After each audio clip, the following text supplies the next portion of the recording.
education, the action or habit of estimating something as worthless. People, it's words like this that just make me want to cry in English class. See, if someone came up to me and said this, I'll take it as an insult. Maybe they think they're more educated than me. A few days ago, I was walking in a bookstore and I came across a book called 100 Words to Make Sound Smarter. And as shown above are a few words from this book. Boondoggle, doesn't that sound like a brand of dog food? And one of my favorites is Fakeoliterous, the making up of words. What would happen if someone told you these words? Would you feel inferior, stupid? Now this brings me to my final but favorite word. Hippopotamonstrosquipedaliphobia, the phobia or fear of big words. Now, picture you're a psychiatrist and your client is sitting on your couch and you tell him that he suffers from this word. He will run out the room screaming.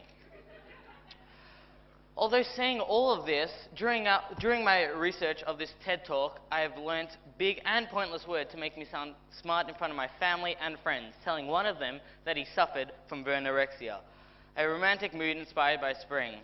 But I also felt smug, and he thought he suffered from a rare tropic disease that he might die from. So, ladies and gentlemen, my name is George Delcousas, and I think we should ban big words.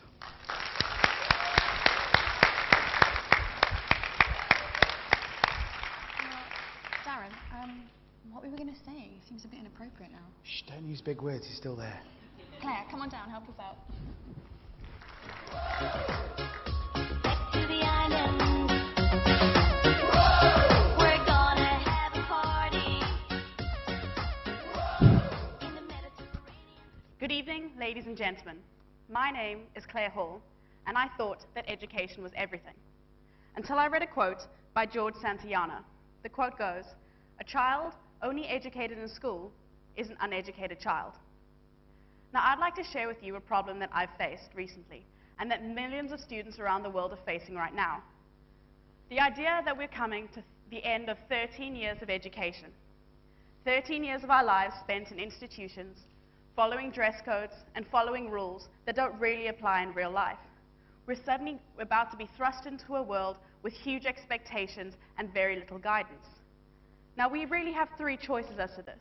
We could either get a job, go to university, or take a gap year. Now, I'd like to look at the idea of education as people versus pages. You can either learn from a book or learn from an experience. And this is something that I feel gap years really teach you. Now, we claim to be an international society, ladies and gentlemen, to understand different cultures, different needs. But can we really be like this? I'd like to share with you two views of students. The first being, when I graduated from high school, I didn't feel ready for college, but I didn't realize I had other options. So I did what I thought I had to do.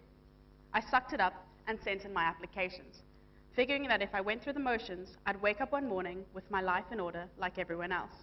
Now, after graduating with a next to useless liberal arts degree and little direction, I still don't know what to do. And I wish I'd spent a little more time figuring it out before racking up all those student loans.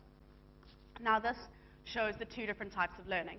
And in a society where we've embraced psychology and we've truly understood that not all students can learn from bits of paper, but really have to go and express themselves and understand different cultures, it almost goes to show that gap years really do help.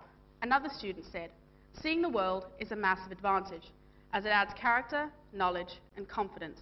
It's only bad if you sit at home and waste it." And this truly incorporates what I feel gap years are. Gap years aren't sitting at home on your parents' couch, eating numerous amounts of chip packets and catching up on every single movie since the 1990s. No, gap years are going out and experiencing the world, learning to undertake new challenges and really pushing yourself to become a better human being. Because we claim to be an international society, ladies and gentlemen, but can we really become an international society when we don't have internationally minded students? For, as Maria Montessori once said, if hope and salvation are to come, they can only come from the children, for the children are the makers of men. Thank you, ladies and gentlemen.